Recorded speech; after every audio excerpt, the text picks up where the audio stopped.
The sun doesn't shine every day. The storms will come. There are times when the nights will be long and dark and you will be alone. There will be times when the darkness seems to consume everything. But don't let it consume you. That's anxiety.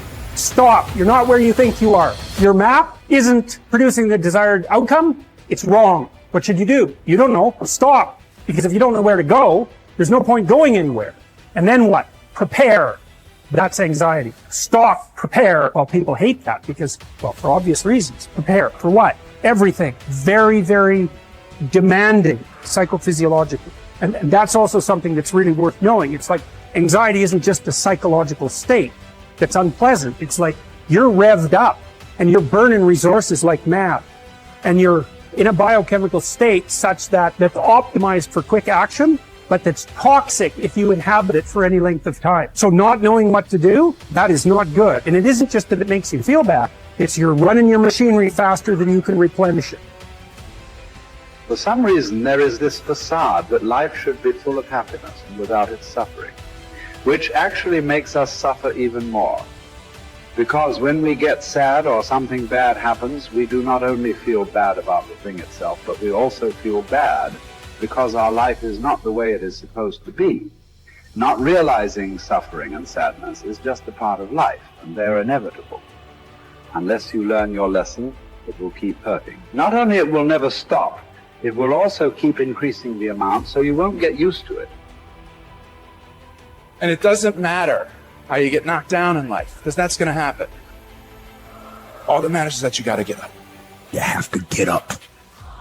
Whatever experience you're having right now, it has not come to stay.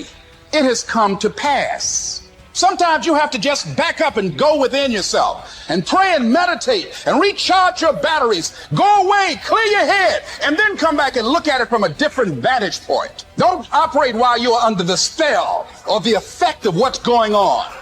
Don't allow your emotions to control you. We are emotional, but you want to begin to discipline your emotion. If you don't discipline and contain your emotions, they will use you. You don't have to force yourself or motivate yourself to think negatively, to be depressed, to beat yourself up over the head, to feel loaded with guilt. You don't have to make any effort to do that. Your mind is on automatic. It will do that by itself. But if you want to begin to move into your own personal greatness, you've got to be willing to go against the tide. You've got to be willing to harness your will and say, in spite of this, I'm in control here. I'm not going to let this get me down. I'm not going to let this destroy me. I'm coming back. The same situation can either be perceived as a lead ball chained to your feet or as wings growing out of your shoulder blades. How you interpret the challenge is crucial to your success of overcoming it. Ultimately, it's never the challenges that matter, but how you perceive them.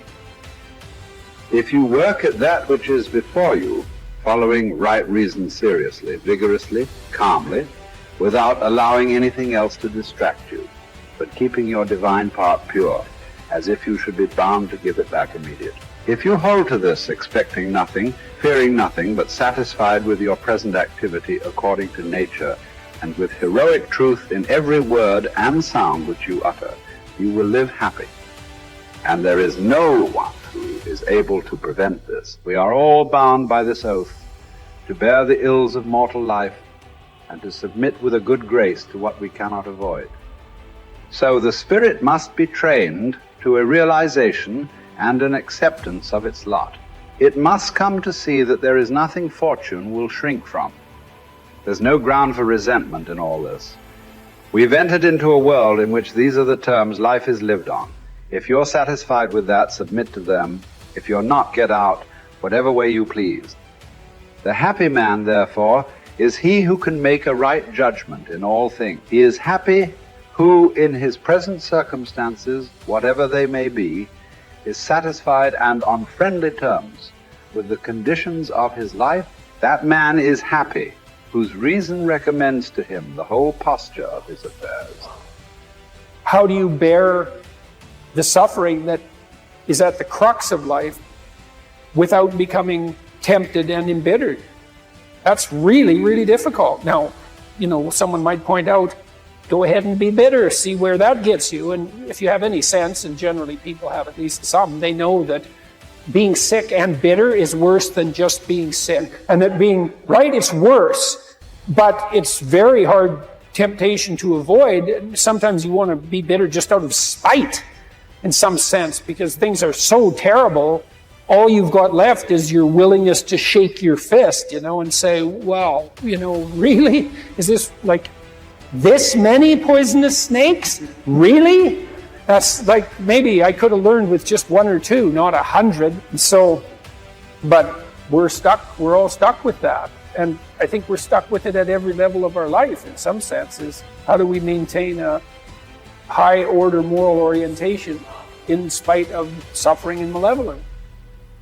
Do you think that the man has any thought of mending his ways who counts over his vices as if they were virtues? Therefore, as far as possible, prove yourself guilty, hunt up charges against yourself, play the part first of accuser, then of judge, last of intercessor. At times be harsh with yourself. Set yourself free for your own sake. Gather and save your time, which till lately has been forced from you or filched away, or has merely slipped from your hands. Make yourself believe the truth of my word, that certain moments are torn from us, that some are gently removed, and that others glide beyond our reach. The most disgraceful kind of loss, however, is that due to carelessness. Furthermore, if you will pay close heed to the problem, you will find that the largest portion of our life passes while we are doing ill, a goodly share while we are doing nothing, and the whole while we are doing that which is not to the purpose. What man can you show me who places any value on his time, who reckons the worth of each day, who understands that he is dying daily? We are mistaken when we look forward to death. The major portion of death has already passed. Whatever years be behind us are in death's hands.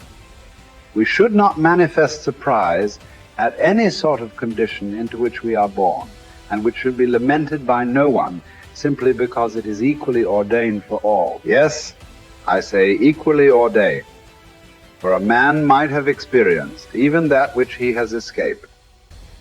And an equal law consists not of that which all have experienced, but of that which is laid down for all. Be sure to prescribe for your mind this sense of equity. We should pay without complaint the tax of our mortality.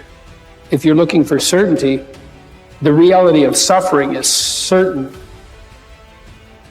I mean, what do you accept as evidence above all else?